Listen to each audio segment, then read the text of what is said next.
This is not the same Arsenal. Pinched it back for Arsenal. Calafiori's ball inside, finds Havertz! Something changed at Arsenal. Arsenal Football Club, what on earth has happened to you? For years, they had the talent, they had the tactics, they had the moments. But when the pressure reached its highest point, something always seemed to go wrong. Now, look at what happened against Manchester City, a 3-0 demolition. Today, Arsenal rocked up and looked ready, and they rolled over Manchester City 3-0. A midfield that controlled the game, a defense that barely gave City room to breathe, an attack that got punished every opening, and a bench packed with enough quality to keep the same intensity going long after the starting 11 began to tire. That's the difference. This isn't an Arsenal team hoping everything goes right, it's an Arsenal team built to make things go wrong for everyone else. The bigger question is why? What has Arteta changed? Why does this squad suddenly feel so complete? And could this finally be the version of Arsenal capable of turning years of near misses into a genuine dynasty? Because the scoreline tells you Arsenal won 3-0 against Manchester City, but what happened in those first 30 seconds tells you why the rest of the league should be worried. Arsenal scored before most fans had even sat down. Miles Lewis-Skelly picked out a pass that split City's defense wide open, and Calafiori put the ball in the back of the net inside 30 seconds. That pass, what he does is he uses his body to basically get away from the defender, and then he just puts in a ball into the space for Calafiori to attack. That's the kind of start that changes a game plan completely.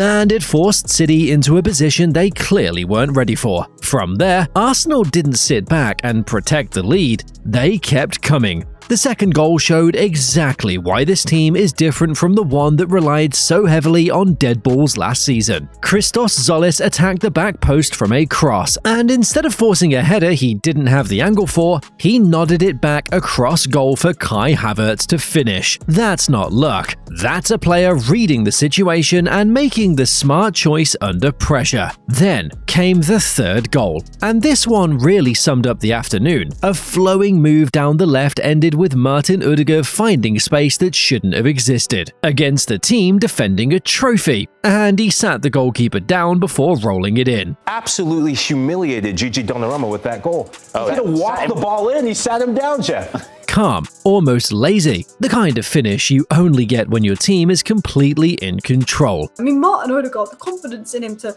turn his man. I haven't seen Odegaard do that in years. And here's what makes all of this harder to explain away as a pre-season fluke. Arsenal did this without Bukayo Saka, without Declan Rice starting, and without William Saliba, their best defender, who's still working his way back from injury.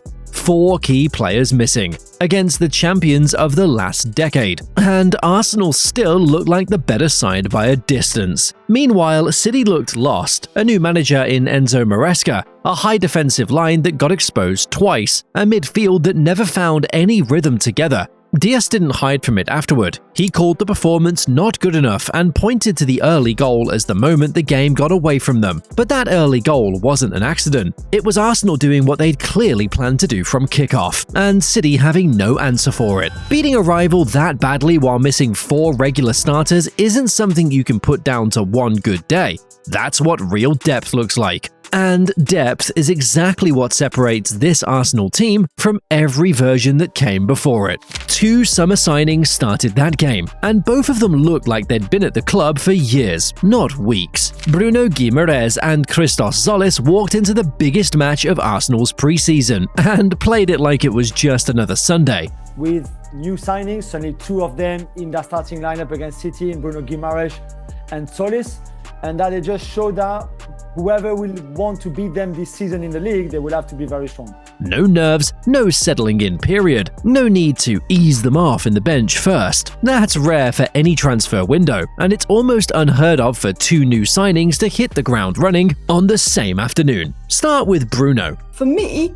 this is the best deal, the best signing any team has made this summer. Arsenal already had Declan Rice, a Premier League captain in his own right, sitting in the middle of the pitch. Adding Bruno next to him gives Arteta 2 players who've both worn the armband for their previous clubs, but their games complement each other rather than overlap.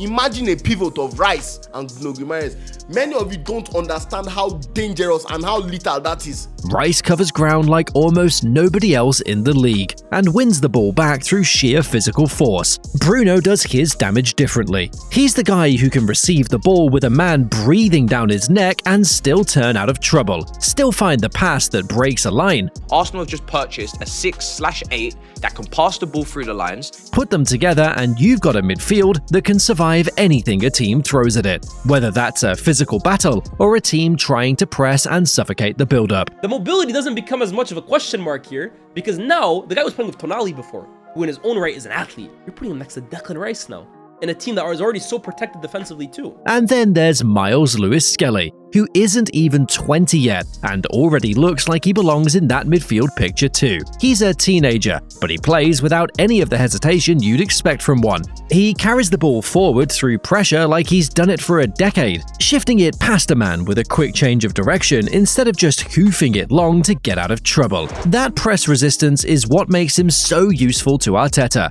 because he can take the ball in tight spaces, under pressure, and still come out the other side with it. He brings an unpredictability that Arsenal didn't really have in midfield before him. You genuinely don't know if he's going to drive forward himself, slip a pass through the lines, or drag two defenders out of position just by running at them. That's rare for a player his age, and it's why he's gone from academy prospect to a name that's actually in Arteta's senior plans, not just making up numbers on the bench. Then there's Tzolis, who's racked up 2 assists on his first real appearance for the club. He's a right-footed winger playing on the left, which sounds like a small detail, but changes everything about how he attacks a fullback. He can stay wide and go outside, or he can cut inside onto his stronger foot and become another passer in the middle of the pitch. If they've got a player like Tzolis on that left-hand side who's decent, that's a big upgrade. That flexibility solves a problem Arsenal have quietly carried for a couple of seasons now, because neither Gabriel Martinelli nor Leandro Trossard ever fully nailed down that left-hand side as their own. He's quick, he's sharp, he's tenacious, he gets in the box, he's always a threat. Now, look at what Arsenal still had sitting on the bench that day. Mikel Merino wasn't needed. Saka wasn't needed in the first half. Neither was Rice. Not from the start, anyway. Victor Gyökeres and Eberechi Eze were both available to change the game late on. That's not a bench in the traditional sense. That's a squad Arteta can rotate based on form, fitness, or whatever the tactical plan calls for that week, and he barely had to touch it against City. Compare that to what's happening everywhere else. Manchester City lost Pep Guardiola after basically a decade in charge, and they also lost Rodri, the player their entire structure was built around. 4 of the so-called Big Six clubs walked into this season with a new manager trying to figure out a new group of players. Arsenal didn't need any of that. They kept the core group that already won the league, then added a few players who slot straight into what was already working. That's not a rebuild, that's addition to a finished product, and it's exactly why nobody else in England can match what Arsenal have right now in terms of squad depth. For years, Arsenal carried a label that stuck no matter how good they looked on paper. Close, but not quite there. Good enough to challenge, not good enough to finish the job. Every season seemed to end the same way, with somebody else lifting the trophy, while Arsenal picked apart what went wrong. That question hung over the club for so long, it became part of how people talked about them. That question doesn't exist anymore.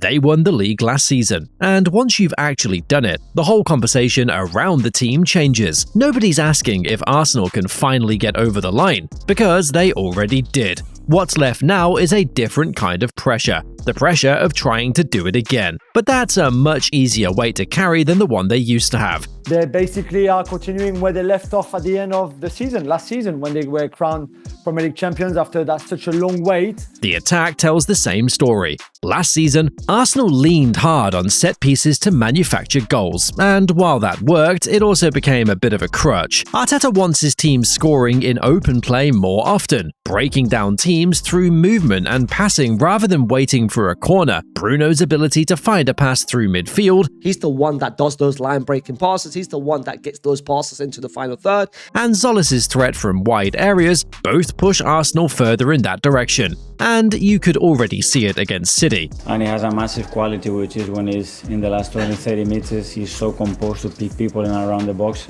or to finish actions, and he's shown that again 2 or 3 times, and he was decisive. 2 goals built from open play, not a single one coming from a dead ball. There's a bigger target now too. Arsenal reached last season's Champions League final and lost it on penalties, which means the ambition inside that club has shifted. Winning the league again isn't enough on its own anymore. The Champions League is the trophy that's actually eluded Arsenal in their entire history, and getting that close only sharpens the appetite to finally take it. None of this means everything is perfect. Saliba's still working his way back from injury. There's the usual talk about 60-second syndrome, about how retaining a title is harder than winning it the first time. 63 games last season leaves its mark on a squad heading into another long campaign, but none of these problems look fatal anymore. They're the kind of issues a squad this deep can absorb, not the kind that used to derail an entire Arsenal season before it got started. That scoreline at Wembley wasn't a pre-season friendly result. It was Arsenal showing the rest of the league exactly what they're now up against, and doing it against the team that used to define the standard everyone else chased. The nearly men label only ever made sense for a team still figuring itself out. That team is gone. What's left is a squad with the trophy already won, 2 finished signings dropped straight into a system that works, and a manager who's already turned his attention to the one prize that slipped through his fingers before. The Premier League is the target Arteta has already hit. Europe is the one he's building toward now.